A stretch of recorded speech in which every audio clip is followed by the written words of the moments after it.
It does happen once in a while. I am planning to use a cron job so that it will start the recording automatically. It can be set up, it's just me having to spend some time to figure out all the options on the command line to do it. Anyway, this is your homework assignment that was due on the 13th. Today is the 8th, so that's Monday. So that means you have basically over the weekend and then one more day next week to finish this. Huh? Oh, Tuesday, sorry, Tuesday. Yeah, 5 days from today. So it's a Tuesday. But doing the homework assignment really is an important part of studying.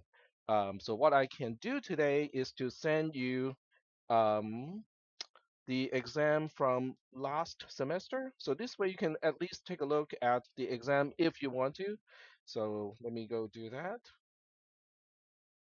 This is final exam. Oops, final exam from fall 2024. See, okay, I'm just gonna try some spaces here and see if it'll let me get away with that. Um,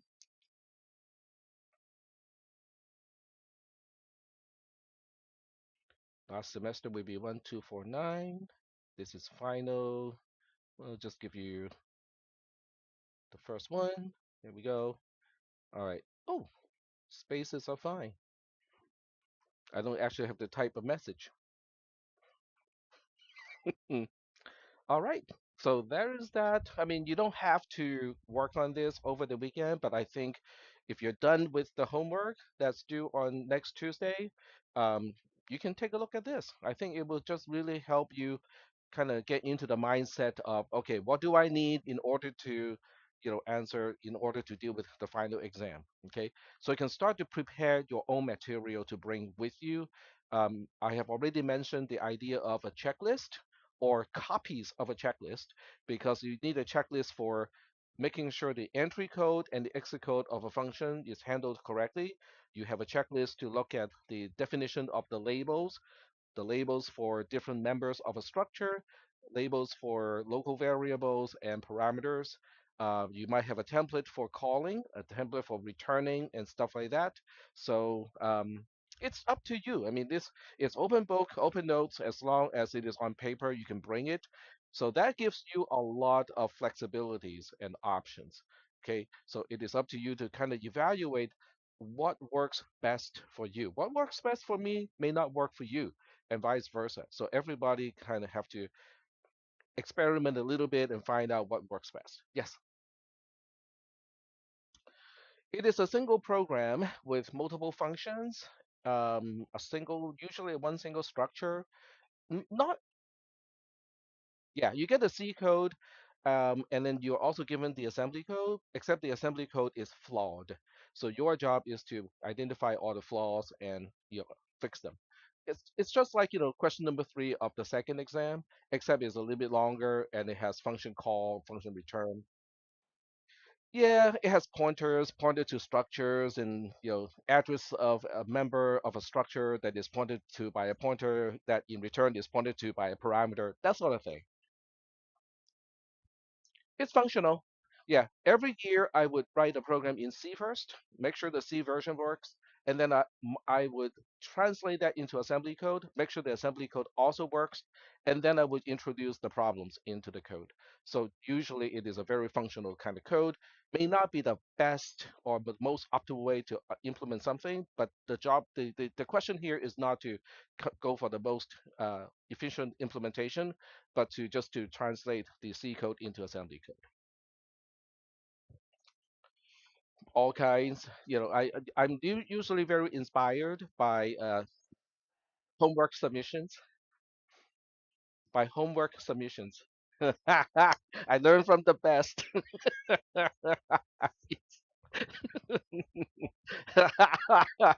Yes,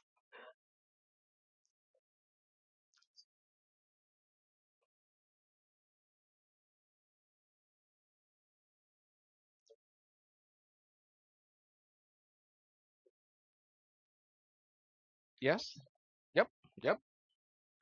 I think that would be effective. Just keep in mind that you don't need to do that. what is super important is to be able to track the registers. What is in the register after a certain instruction? Um, there are really only a few things that are possibilities. Okay, I'm just going to talk about it right now.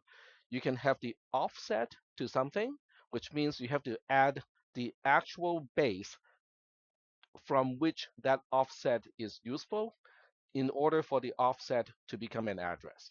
So you have offsets to things on the call frame. You can also have offsets from the beginning of a structure to members of a structure.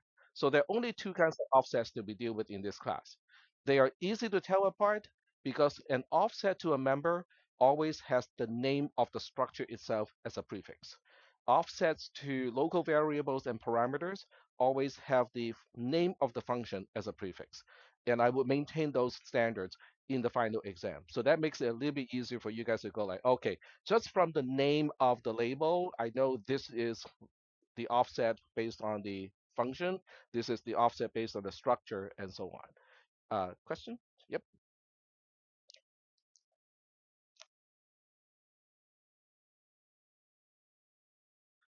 It's just something that you can sort of assume. So when you need to fix something, you kind of know those labels are usually defined the same way that I define those labels in the class. And then so you have offsets, you have the address of something, and then you have the value of that something. Okay. Now, if that something turns out to be a pointer type, then it can also point to something else. So you can also say, oh, this is what the pointer is dereferencing to. Okay. So so you just have to be very clear in your mind, which one is which one or what is in a register. So mapping what a register has to the equivalent C concept in the C program is really important. And that's what I would suggest you guys to do with all the sample programs that I did in the class is to document those programs and basically say, oh, this register currently has the offset, address, or the value of something. Yep.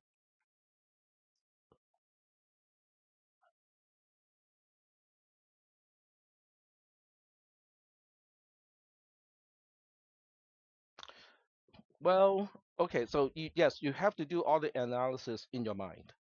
Yep. So you won't have the tools to help you with that. Yep.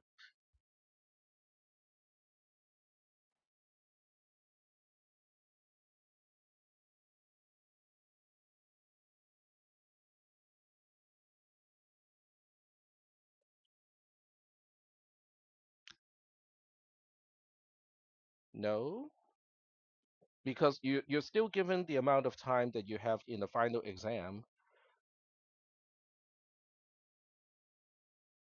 I'm not really sure I'm getting the point because I'm not bleeding yet. So poke me again.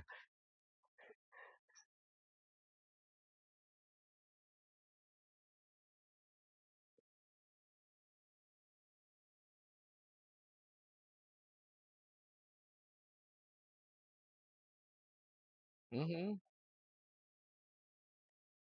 But that's also why I normalized the 90 percentile to be the 100%. So if the best of you can only get, say, 85% of all the flaws, and the 90 percentile can only catch 70% of all the flaws, that 70% just becomes the new 100%. So I think it's still fair. Yep.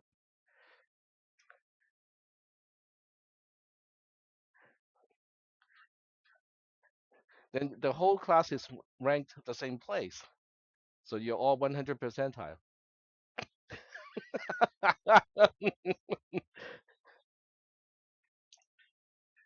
So you don't want to be zero because zero multiplied by any correction factor is still a zero. So, so hopefully you want to have someone who has a one, and then someone in this class always says, but I want to go to Berkeley or I want to go to some university that's harder to get into. So I'm going to I'm going to go get the A of this class.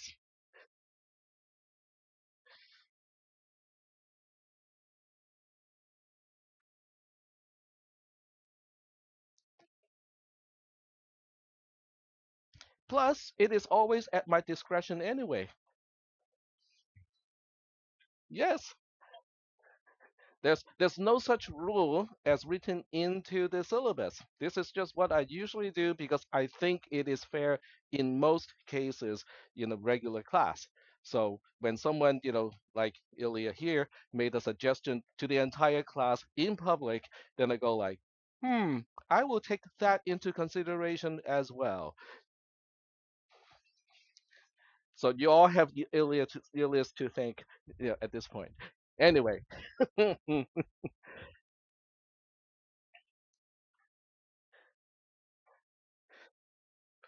don't think that will happen.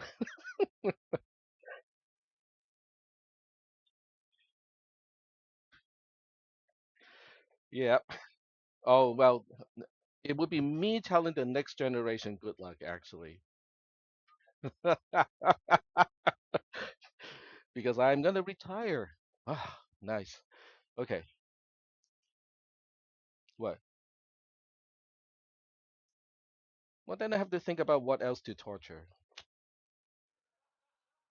Hmm. Now that needs some time to contemplate.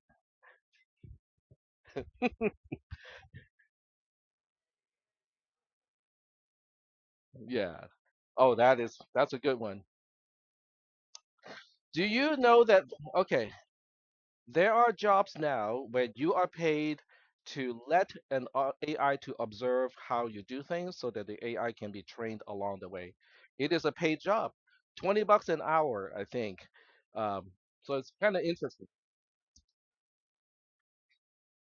So all I need to do in that case is to go all the way back, like 15 years of all my lecture recording, and I'll just be sitting at my desk, click the play button, wait 80 minutes, move on to the next video, click the play button again. Yes. All right. So I'm adding to all that content right now. This is a this is a weird program. Okay, you have main calling F. G doesn't do a single thing. Nobody called G. And F is definitely doing something funky. It has a local variable that is an array of 4 characters, but there are some instructions. Line 4 is saying, oh, let's go to the 13th member of the array and subtract 21 from it. Okay, well, definitely not good. The question is, what is the effect of this particular program? Yes.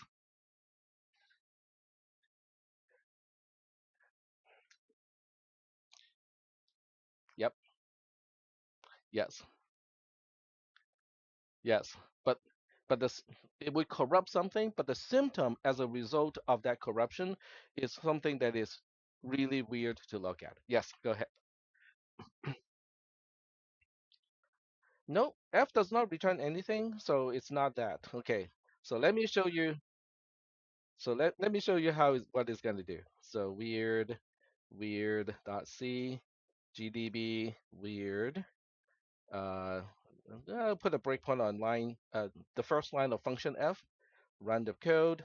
Single step. Single step. Okay. There's no issue here. When it returns to G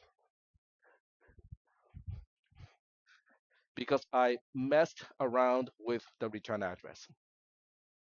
I specifically changed the return address to a location in function G. So instead of returning to main right after the function call itself, it now returns to G. Now the debugger doesn't know that I have been messing around with the return address. So it just looks at the address where it returns to and asks, hey, which function has this address? And the debugger in the symbol table finds that, oh, it's function G that has this particular address, and it thinks that I just returned to function G. Yes, yes, yep, yeah. So 21 bytes are between the entry point of G and the actual point it should return to. That's exactly why I figure out that 21.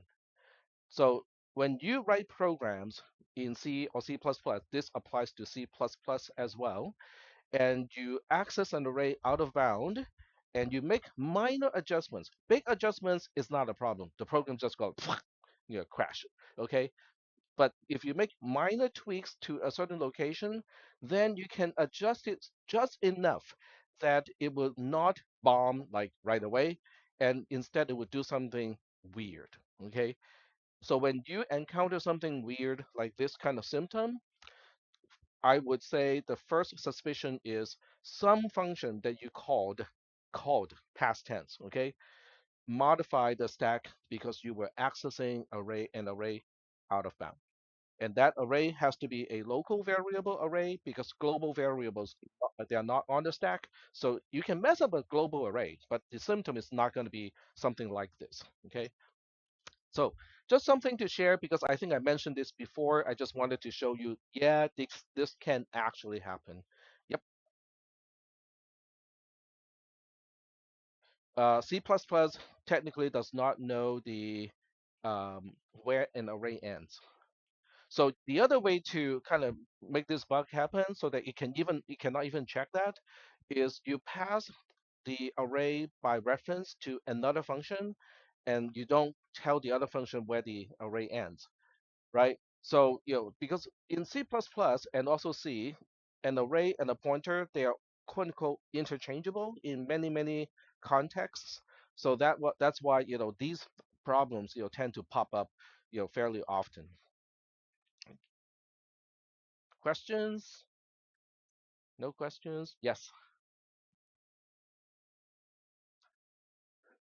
Man pages lookup before.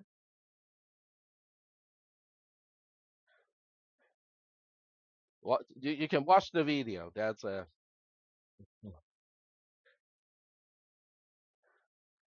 man finger would actually give you something. Finger is a command. Um, yes. Okay, but I'm not teaching Unix or Linux command line interface here, so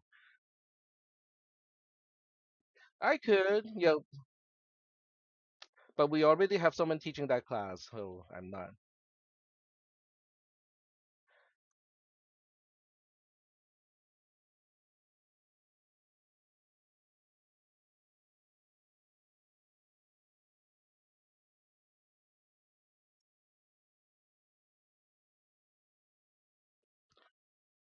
All right.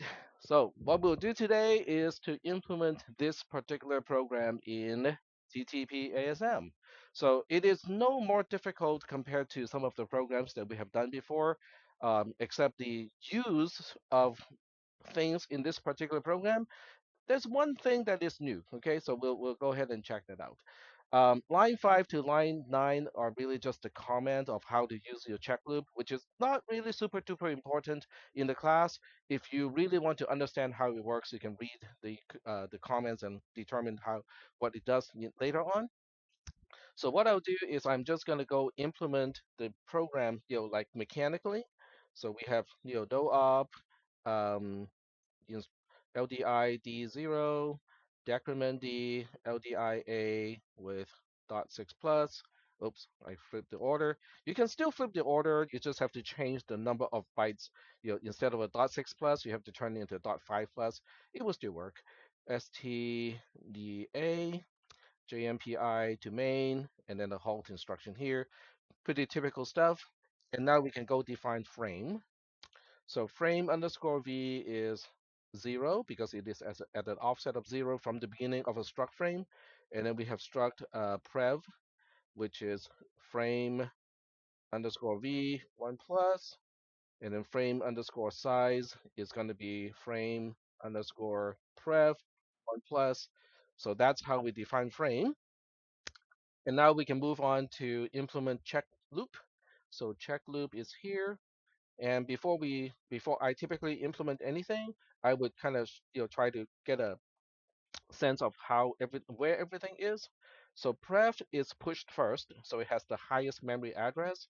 V is pushed next, it has the second highest memory address. Return address is pushed last by the caller, so it has the third highest address.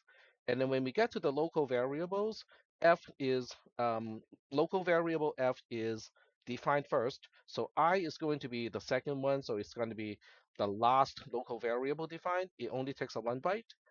But F is the interesting one because you can see that frame F on line 11 of the C code says that F is not a pointer to a frame. It is a frame. So that means the entire frame, the entire structure is using up stack space, which means the last member is going to be what prev is here, and then V is the first one, so it would be here. So that would be the call frame. Okay, this is the entire call frame for check loop. So this would be at the offset 0, offset 1, offset 2, 3, 4, and 5 respectively. Do we have any questions about what the frame should look like? Yep.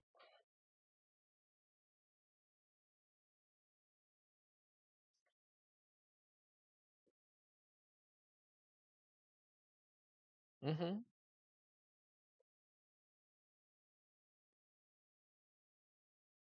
Mm-hmm. Yep.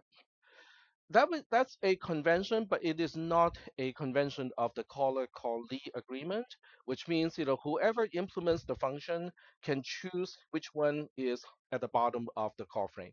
There's no right or wrong in this case. You just have to be consistent within the function as you access your local variables. So even between functions, you can say, this time I want to use the opposite order. Fine, not a problem. As long as within the function you're using the offsets correctly and consistently for the local variables, you'll be fine.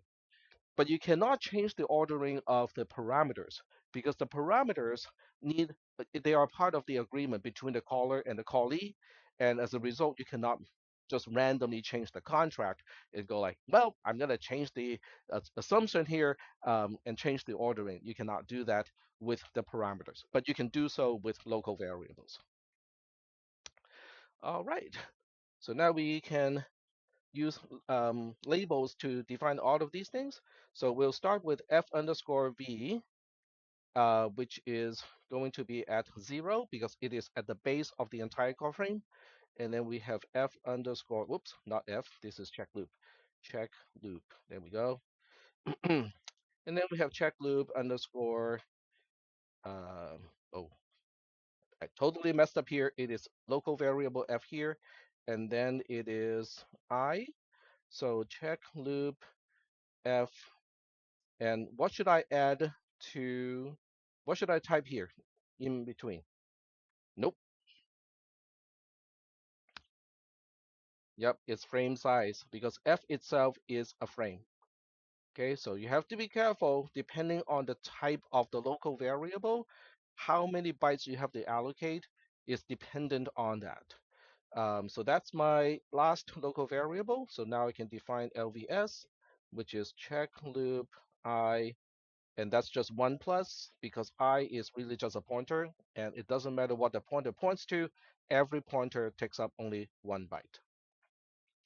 And then after that, I can define the offset to my first parameter, which is V. So that would be check loop LVS 1 plus, and that 1 on line 23 of the assembly code refers to the size of the return address.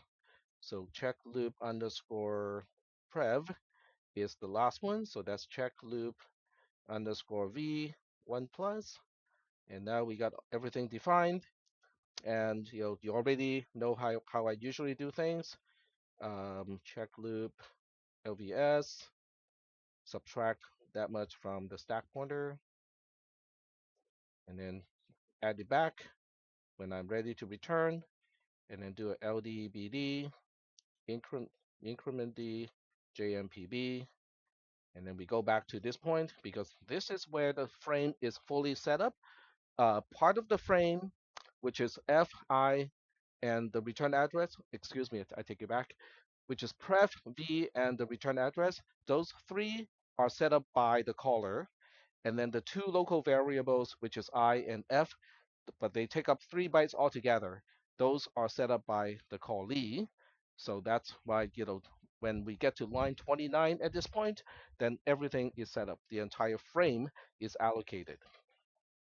So now we can proceed with the actual code here. So there we go. All right. All right, so we want to check whether V is pointing to something that is null. I'm not checking V itself is null or not. I'm checking whether what it points to is null or not. So now we have to do a LDI. A is fine.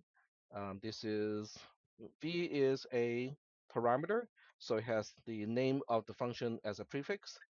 Add AD, LDAA, and well, LDAA. All right, and then we can just check whether it is 0 or not. Now this time, if it is 0, we want to go to the else case. So it's a JZI to check loop underscore else 0. And then I want to finish up the entire conditional statement right away because otherwise I forget about the whole thing. So I have all of these things just type in as a template.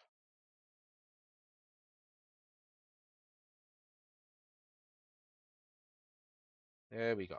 Okay. So right now I got the entire framework of the conditional statement. Line 35 is representing the then branch of the conditional statement that is starting on line 13. Um, Line 38 is corresponding to the else statement of the same conditional statement. Are we doing okay so far in terms of how the labels are corresponding to the structure of the C code? Okay. All right, cool. So now that the names of the label is important because this really tells you, how to read the code or what it is supposed to look like. So now I can do this kind of sequentially. So in the then branch, I will now start to implement line 14. Okay, line 14 is pretty easy. I'm just copying whatever pref, which is a parameter, to local variable I. So that's dia check loop underscore prev and add ad ldaa. So registered A now has the value of parameter pref. There are two prefs. One pref is the name of the parameter. It has the function name as a prefix. The other pref is an offset to member pref. It has the name of the structure, which is frame, as the prefix.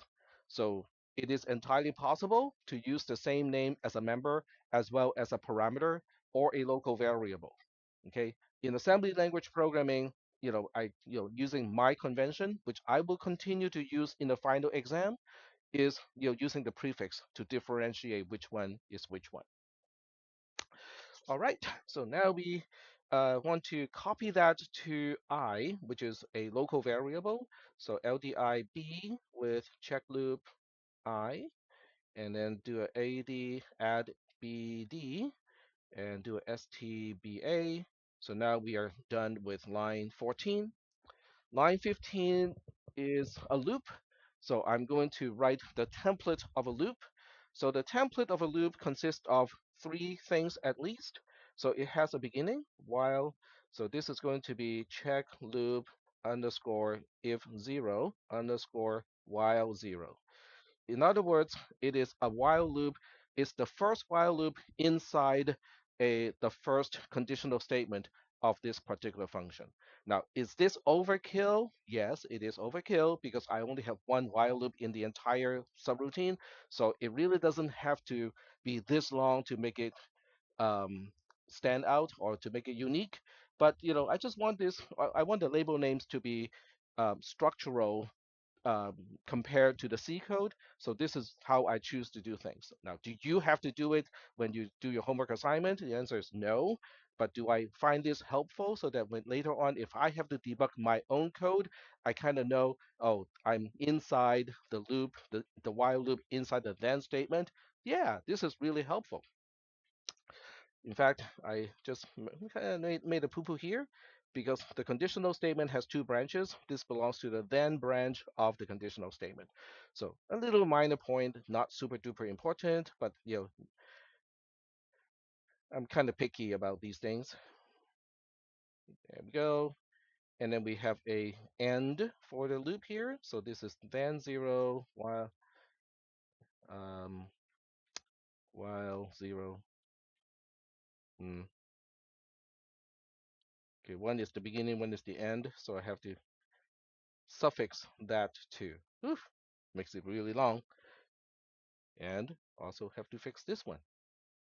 There we go.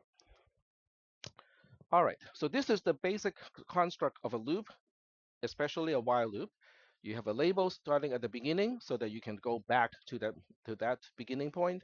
You have an end label so that when the condition is false, you then go to the false, you go to the end label to continue execution after the loop.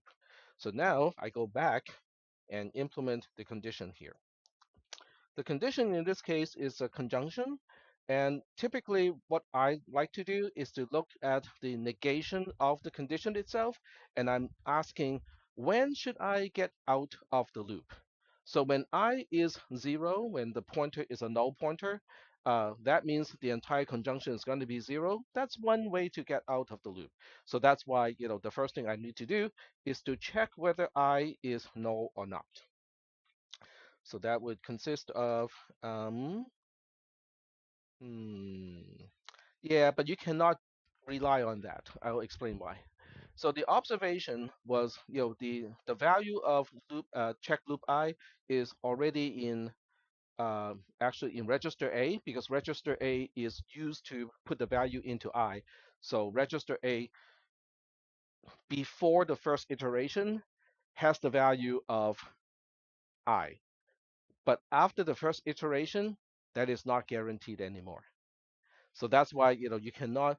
It looks like we can reuse register A in this case, but we cannot because we don't know what we need to do at the end of this entire iteration. But yeah, we can. We kind of can tell. But generally speaking, you have to be super careful not to do optimization at the beginning of a loop because you can go back to the same point from two different places. Because the first time you enter the loop is one way, but at the end of the loop, looping back to the beginning, that's the second way to get back to that point. And you cannot easily tell whether the second point is also going to end up with register A containing the value of I. In this case, yes, I can totally make that happen. But since you cannot always tell, it's always a little bit safer just to go like, okay, we don't know whether that's the case. I'm just going to do it the safe way, a little bit longer. Yep, just reload it. Yep, yep.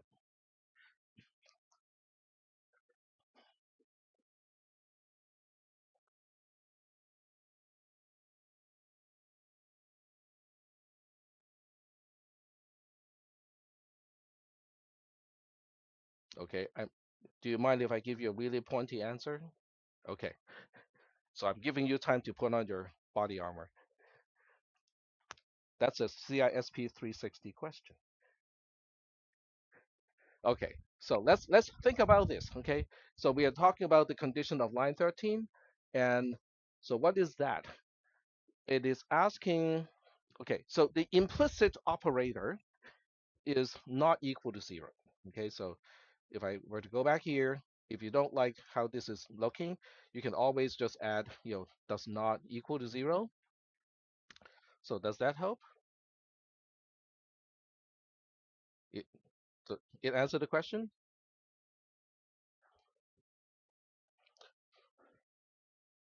So if V itself is null, then we have a problem because we're going to dereference the null pointer.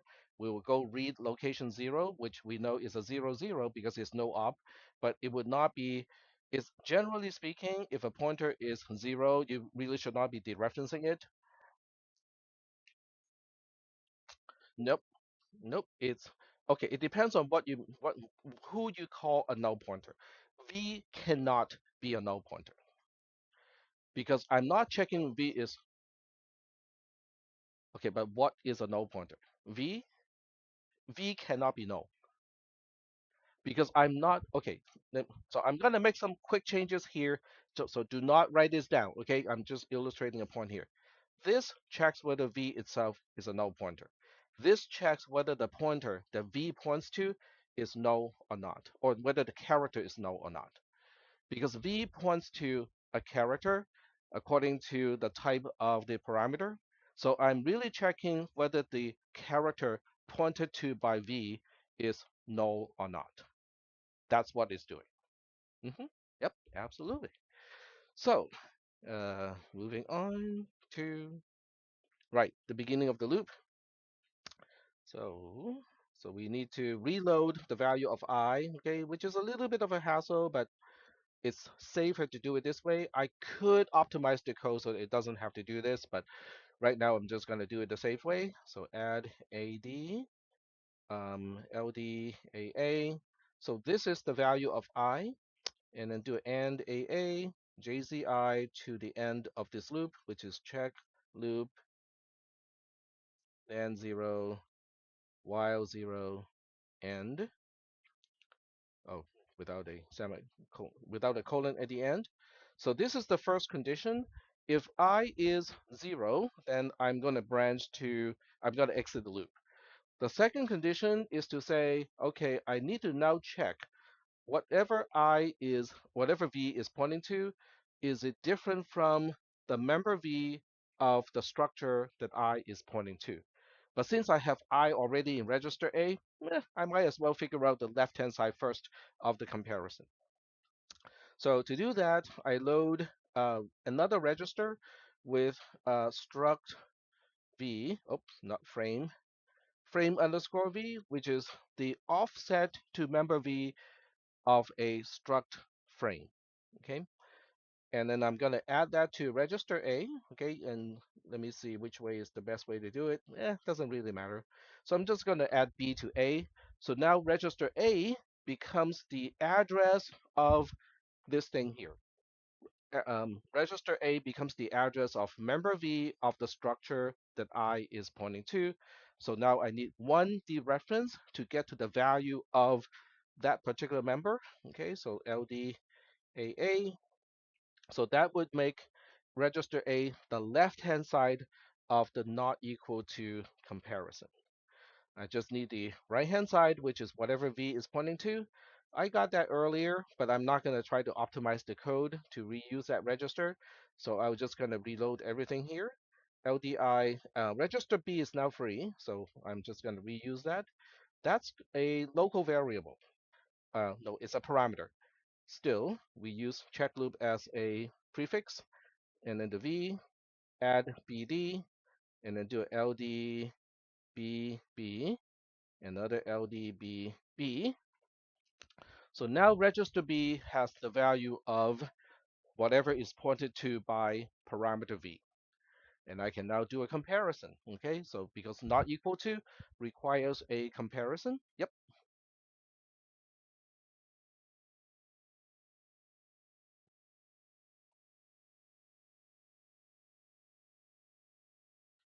If I swap line 49 and 50.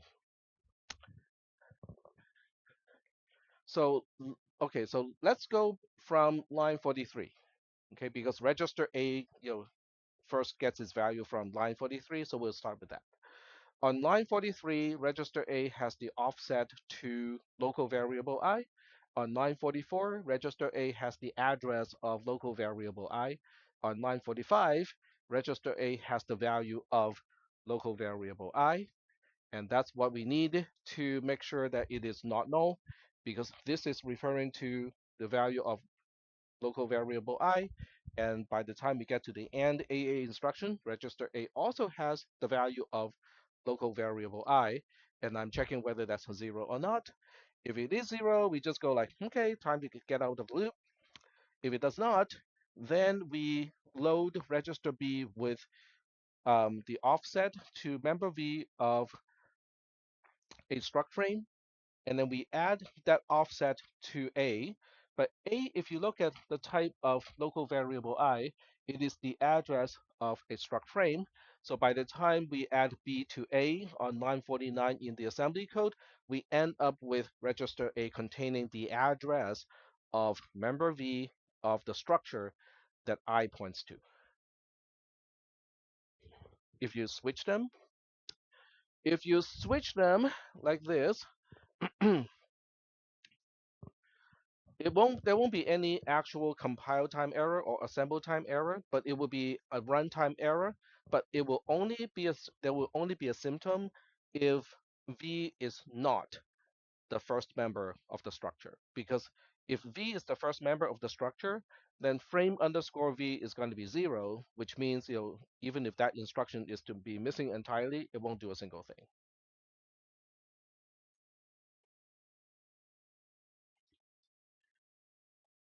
Okay.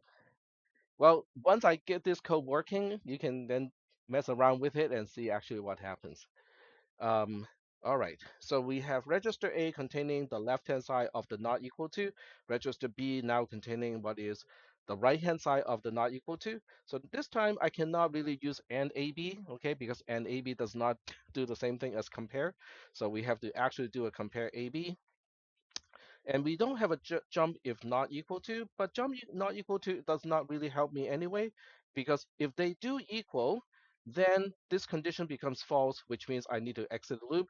So JZI is actually the one that I want, okay? It is just kind of convenient um, by accident. All right, so this is my other reason to exit the loop. So if I ever get here, that means I'm in the loop itself. So by the time I get to line 58, I'm actually in the loop and I need to implement line 16 at this point. Yep,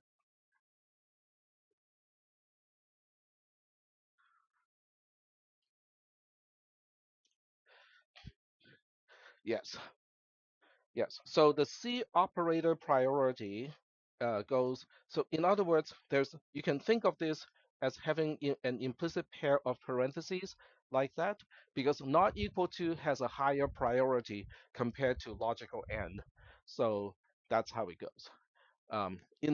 So this type of C condition, especially in the loop, is fairly common when you have a conjunction. In the conjunction, the left-hand side is known as a guard condition, which means if the left-hand side is false, the right-hand side does not even make sense. So there are cases where you check the index of an array and then you use the index. But in this case, I is not an index, it is actually a pointer. So that is correct. Yep. So that's a fairly common pattern when it comes to programming in C++, but also in most other programming languages. And that's also a main reason why short-circuited evaluation is part of the standard, because without the guarantee of short-circuited evaluation, this would not work. All right. So moving on. So the next line, which is line 16, is kind of like, okay. I'm starting to regret that I did not keep I around in the register, but that's okay. We'll leave the optimization to another day. So we'll just go like, okay, let's go get it back. Okay, add AD, and then we need a LDAA. So that becomes ooh, okay. So this is where I can do some optimization because I want to separate the address of I from the value of I. I need the value of I for the right-hand side of line 16, but I need the address of I for the left-hand side of line 16. So if I have enough registers to play with, it's good to keep both. Yes, yeah, you can. But if you copy it, you still have to copy it before I destroy it. So you see what I mean? So if I were to do a LDAA, I would have destroyed, or I would have overwritten register A. I would have lost the address of I, and so I have to load it into a different register. I don't have a choice here. Okay, so B has the value of I, which I needed in order to figure out a member of the structure that I is pointing to. So now I use my third register. So I'm really using all the registers that I have available. So the third register C is now used to store the offset to prev. So the offset is based on the frame. So it's frame prev in this case. Add CB or BC, it doesn't really matter. Just kind of keep track of that. I'm going to add C to B. So now register B contains the address of member pref of the structure that I is pointing to, not the value. So that means I need one dereference at this point, LDBB. So the register B is really the right hand side of line 16. And now we move on to the left hand side, which is already done. Okay, so that means I can just do a STAB and we are done because register A retained the value of register A, re retained the value of uh, local variable I after line 59. I did not overwrite register A, ever since that time. So are we doing okay so far with this code? All right. It's a very mechanical process, to really just kind of boil down the C construct into assembly code. In the exam, you don't really have to do that because I'm giving you the code, even though it's flawed. I'm not sure whether it is harder to spot errors in somebody else's code or to write your own code to implement a particular language construct. Hmm? Okay. So do I hear that somebody is asking for a slightly different test from the rest of the class?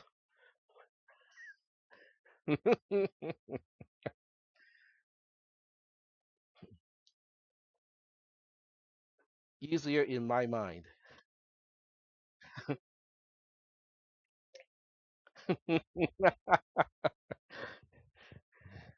No, no, no. I'm not in the business of insulting people, so no, I will not do that.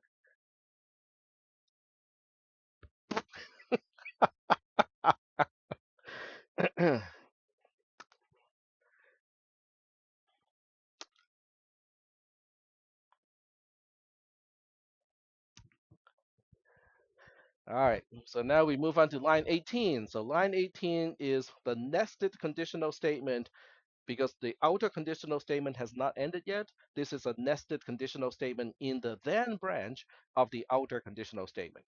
So this one is pretty much kind of the same thing, except the polarity is different.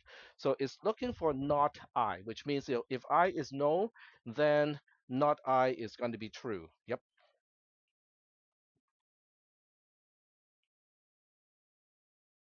Nope. Nope. No. No. No. No. No. Okay. There are two ways to exit the while loop. I being no is one way to exit the loop, but this is the second reason.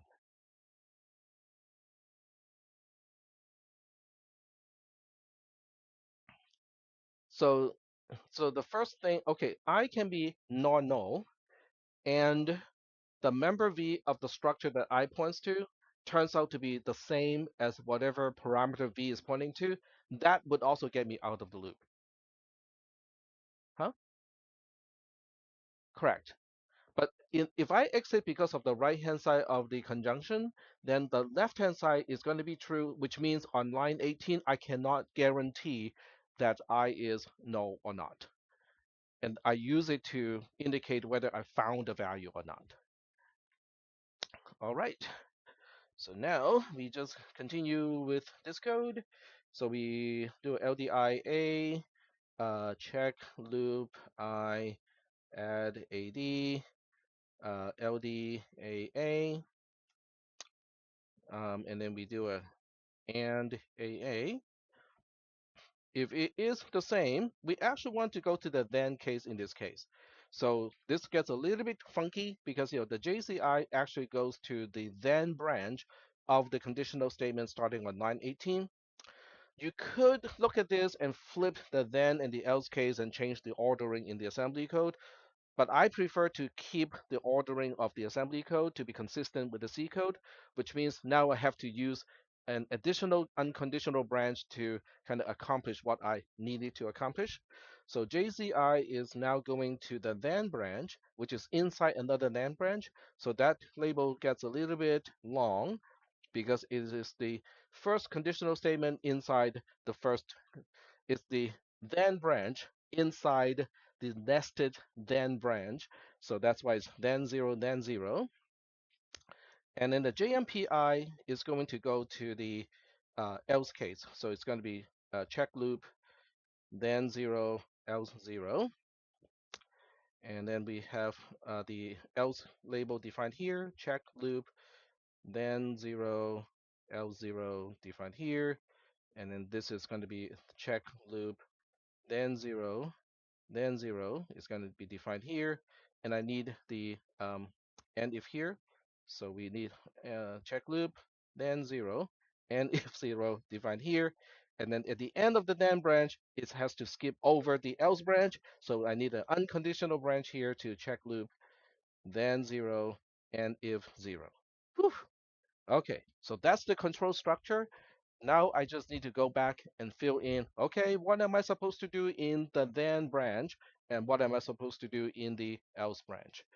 So this is the way I actually code, okay? This is not me teaching the class. This is me telling you what I do when I do assembly language programming, which I used to do professionally for 8 years before I started teaching. And then I do it because I like to work on code that I have not worked on before in the class. All right. Okay, so one thing at a time. So now we address the then branch of the then branch, which is starting on line 19 of the C code. So that's the referencing v as a parameter and store that into f.v. So that's LDI check loop underscore v. Oh, I need to specify the register. There we go. Add AD LDAA LDAA. All right, so now we need to store that to member v of the structure that is the local variable f in this case. So this gets a little bit interesting because it is actually easier than you think it is.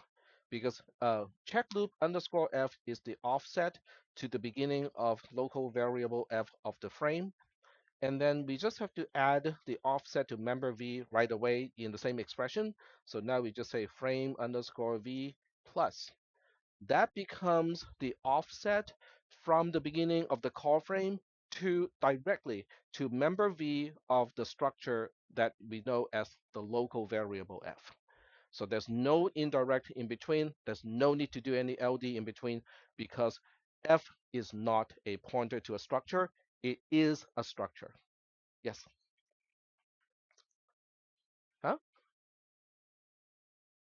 Do I have to add v to? Oh yeah, we still need that, but the offset is done by one single expression. So after that, we still need to do the add bd because register b is still an offset, but it's the offset directly to member v of the structure that we know as local variable f. But because it is still an offset, we still have to add the stack pointer to it because otherwise we don't get the address, we just get the offset. And then we just do a store, and there goes line 19. Line 20 is really just annoying, but not too difficult because it's actually easier than the first one, right? So what is difficult about line 20 of the C code is you have to know which label to use, okay? Because they're both pref.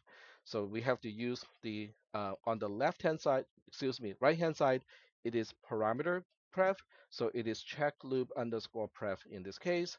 Add, oops, AD, that's the address, LDAA, that's the value.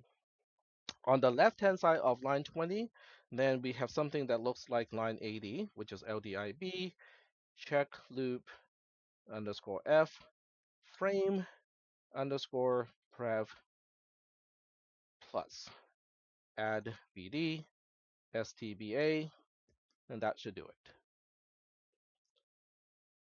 Are we still doing okay so far? So I think the most important part of this particular sample program is you can have a local variable that is a structure, not a pointer to a structure.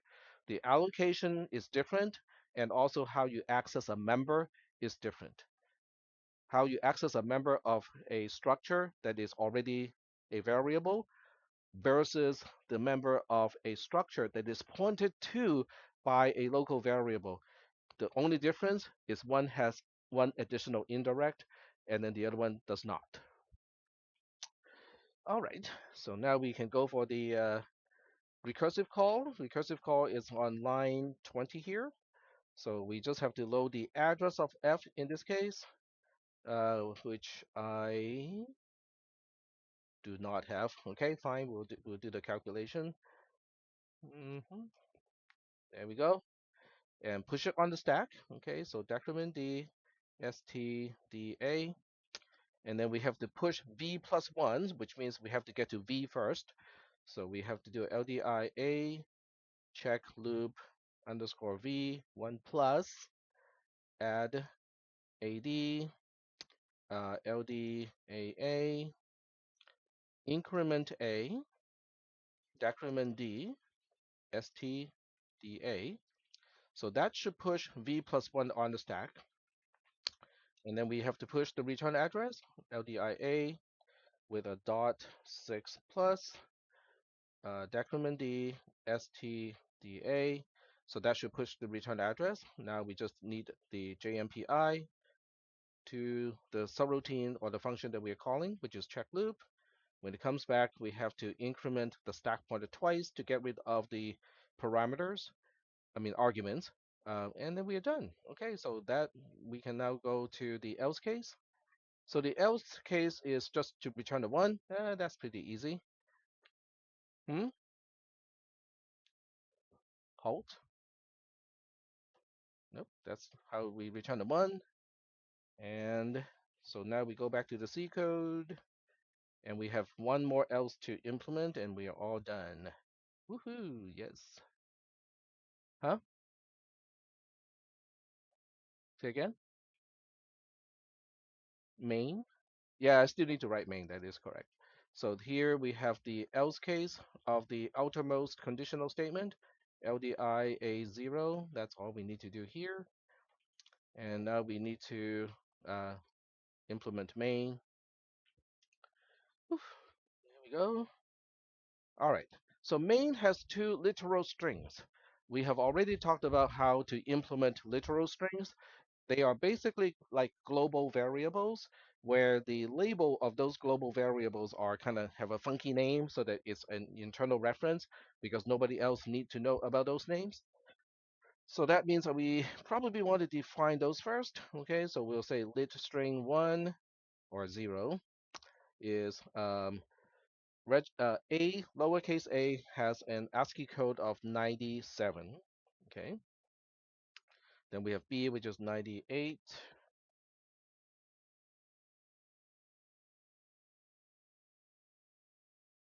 Uh, mm, you can look up man ASCII. Hmm, it's yeah, it's just the ASCII table. Yep. So we have a again, which is another 97, and then d, which is a 100, and then a null pointer. Okay, don't forget the null pointer. No, I mean the null terminator. Because all strings in C and C++ are null terminated, which means when you see a literal string with only 5 characters, it means it takes up 4 bytes, where the last byte is always a null byte. Okay, so that's kind of important. All right, so that's string 0, and we have another string lit string 1, which has kind of the same deal, except the other one just kind of keeps counting up. So there we go. Huh?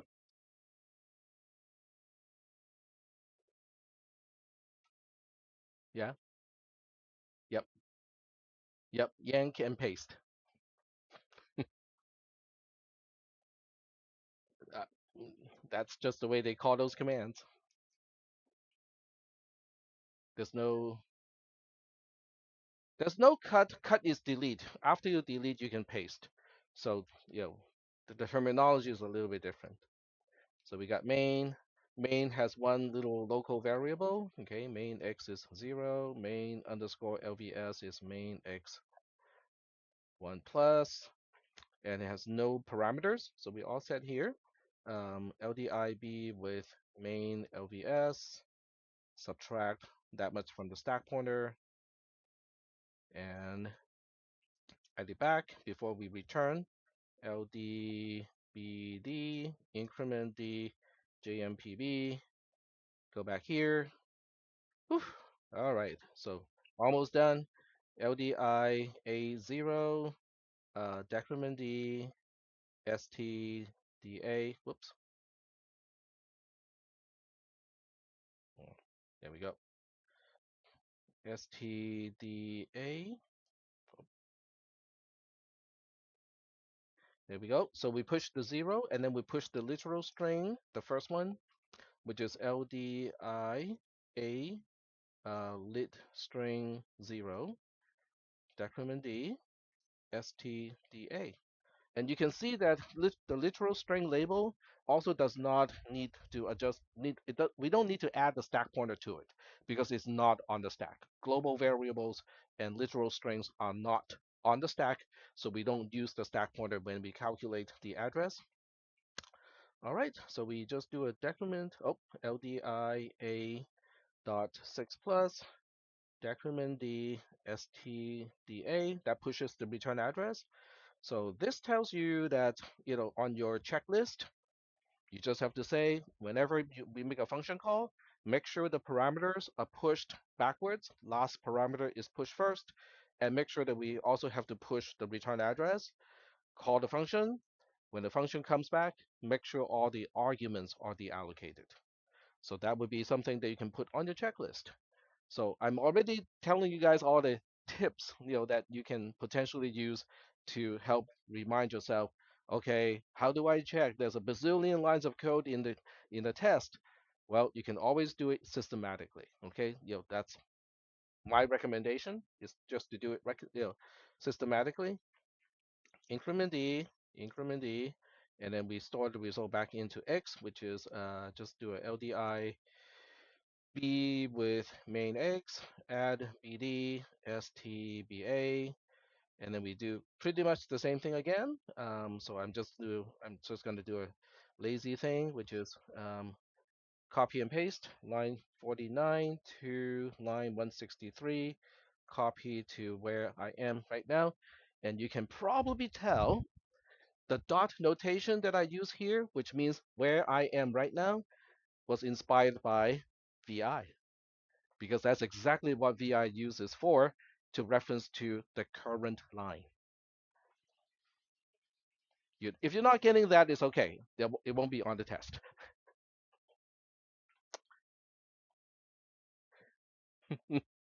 Halt. Halt. Uh, no. Mm-mm.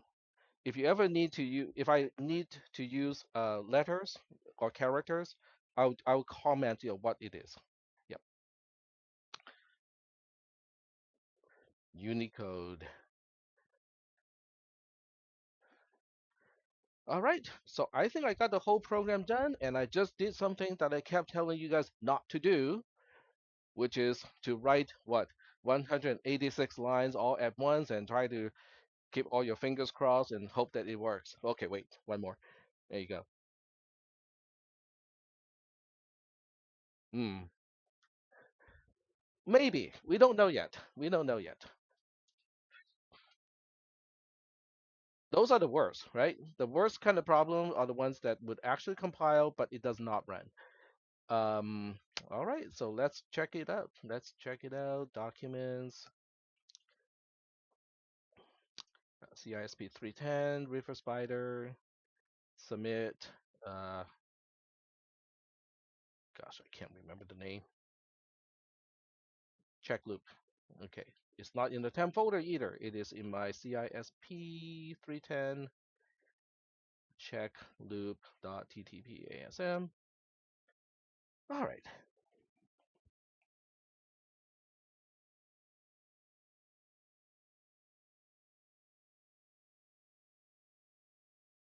So when I retire, which professor who should replace me to teach this class? Who's gonna get your vote if you can vote? Huh?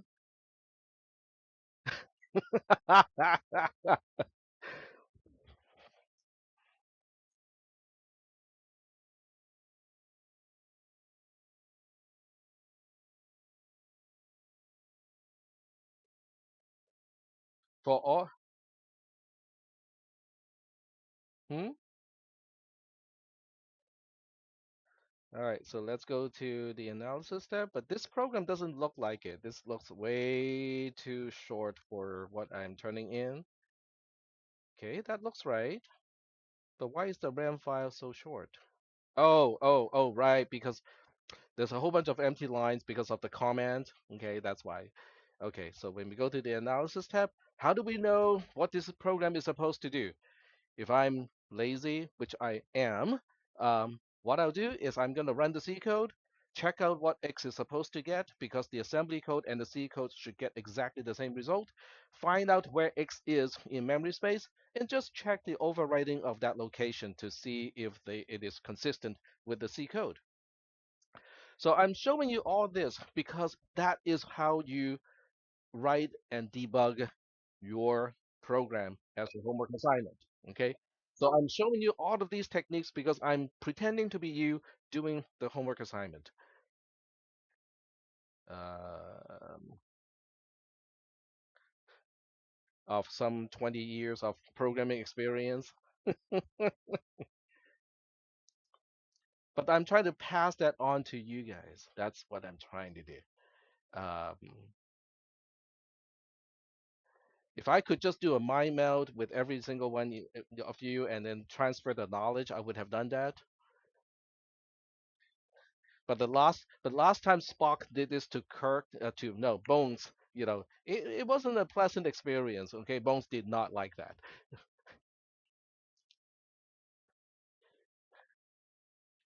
Copy and paste. Yes, here's my mental clipboard. Take it. Yep. Yeah. You wouldn't have a job anymore either.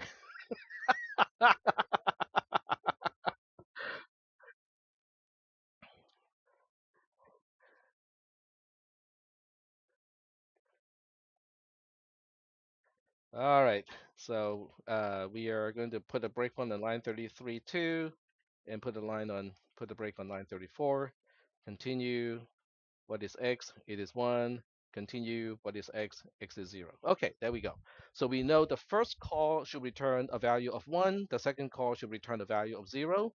And going back to the assembly code, we just need to know where local variable x is supposed to be. Well, we already know location FF is the return address to the entry code. So that makes location FE the location or the address of local variable x because main only has one local variable. So if I am totally lazy, then I'll just go to column C, go all the way to the end, and just kind of see if location FE gets a value. Woo! Keep going, keep going. Uh-oh, that doesn't look good. No, no, no, no. It's backing up. It's backing up. Aha. Aha. Okay. So the second time called, it did return a 0. So I just have to back up and look for the first one. So the easiest way to do this, okay, this is how you do it. Control F. Actually, no, I take it back. Control G is even better. Nope. What is it? No, no, no, no. I Control H. Okay. I try F. I try G. It turned out to be H. Okay. So this is really helpful because you can focus on just a single column. So you can specify the range. It is just a single column. But the most important part is you can use regular expression. Um, we don't really need regular expression, so we don't have to do that. But I'm looking for any overriding of location FE, so I can ignore all of the other overriding. I'm just looking for specifically a cell that starts with asterisk FE equals to. So that makes it a whole lot easier to single out and say, okay, this is the second override, this is the first override. Done. So it's a pretty nifty trick. When the trace itself is expressed in a table inside the spreadsheet, then all the formulae that are available on the spreadsheet becomes available as tools to you in order to filter, to search, to do whatever you want. Okay, so you can basically, I think it's a really nifty feature. Especially when you want to locate, okay, what did I use to override that location? This is a really easy way to figure out. Yep.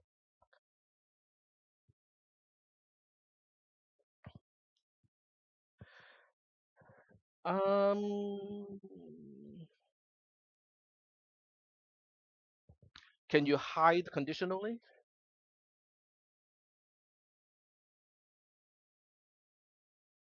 Yeah, you can change color. I know that. Yeah, but mm, we can take a look. But let me first ask, are there any questions about this program? It seems like I got it right the first time, so I'm kind of sad.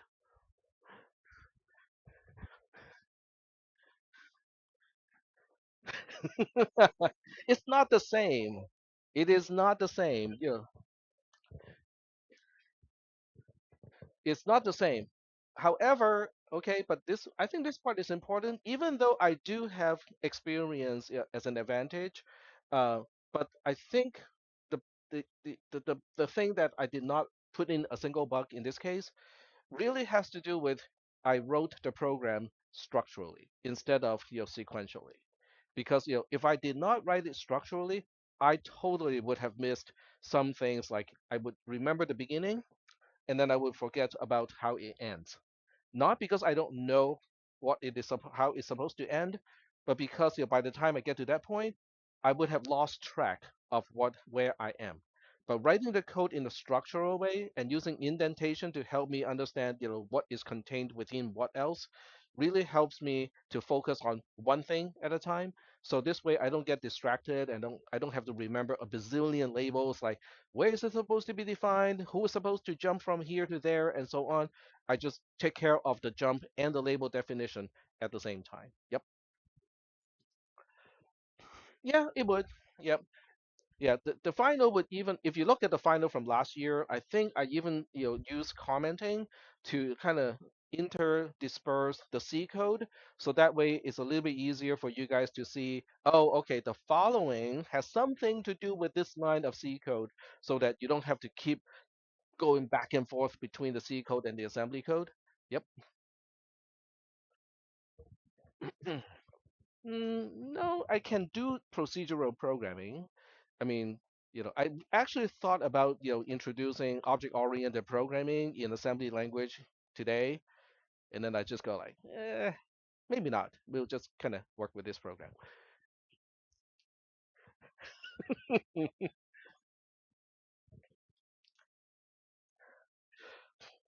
But still deduct points when people make incorrect corrections. Oh, that would be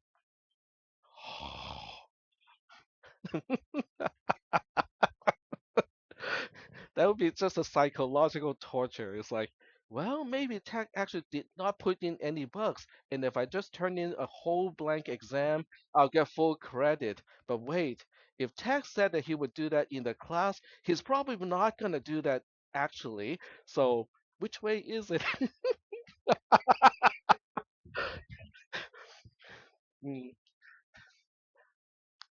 The answer is easy. The answer is just do it. Okay, track all the registers, make sure you know what each line is doing in assembly code and whether it matches to the C code.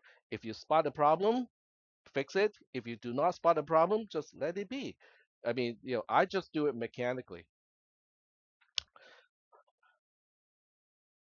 Um, I can think about doing that, but I'm not sure whether I have the tools to do it. Because syntax highlighting on in the editor is a VI thing, is the editor thing. The syntax description does not get read by um, the program that I use to print the actual code. So it's not going to be one to one. It's not going to be easy. I can take screenshots. Just give you like screenshots after screenshots. Your exam question will look like a ransom letter, like somebody got kidnapped and this is the ransom letter. Oh, I can also use different kind of fonts like big, small, serif, sans serif, make it really look like a ransom letter. And then the label names would be people's name, right? And how much to pay for that ransom.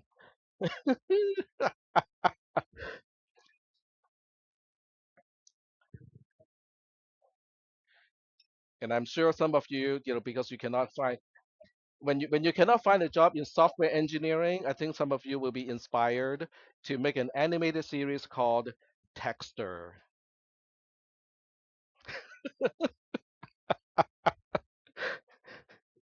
And then you just use AI to listen to all my lectures and say, use this to inspire to write a story that is, inspired by Dexter, but call this show Texter. Yep.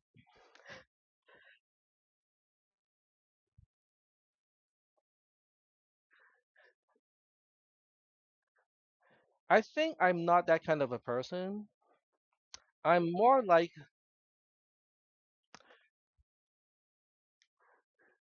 does he?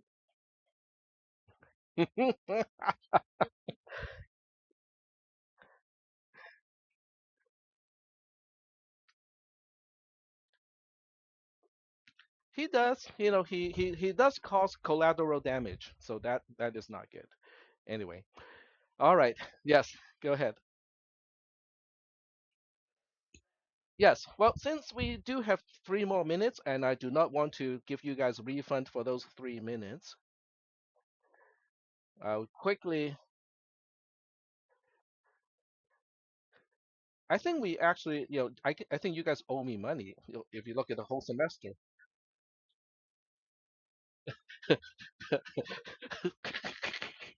And I have the recordings to prove it, except for the previous lecture.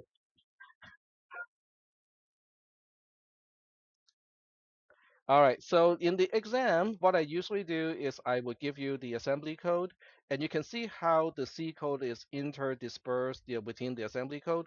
But I also give you like a clean listing of the C code at the very end, and because everything is just paper clipped, so what you can do is to take the C code out of the entire pile, so it is at a different place as you go over the assembly code. That's kind of the intention of putting the C code on its own page. But this assembly code itself also has the C code kind of interdispersed, so that you can kind of quickly identify, oh, this section of code has to do with this particular piece of code here.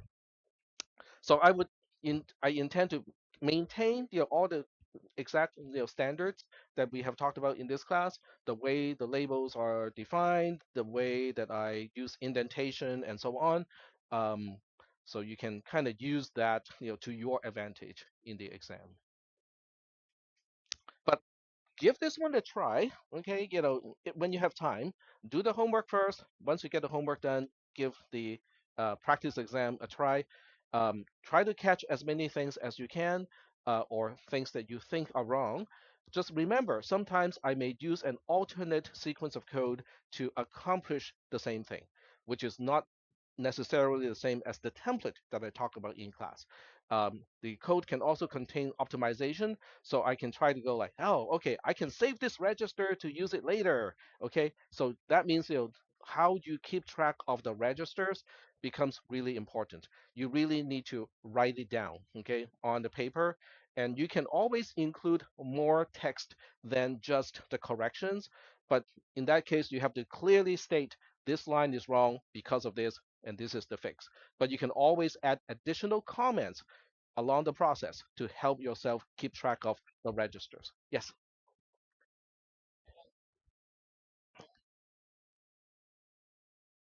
you you can, but I'm not going to provide anything. But you can, if you want to draw diagrams on the side of how the stack is supposed to be arranged and stuff like that, or how the pointers point to a structure, and then one of those members point to another structure.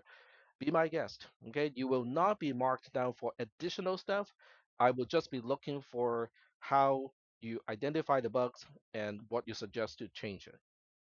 And also, there are some questions where I will specifically ask what is in register A, B, or C at this point of this code. So you have to answer those questions too. All right. So Um, have a nice weekend if I don't see you at the lab, but I will go to the lab, okay, for those of you who want to be at the lab and work on the homework assignment. And we got recording for today. Yes.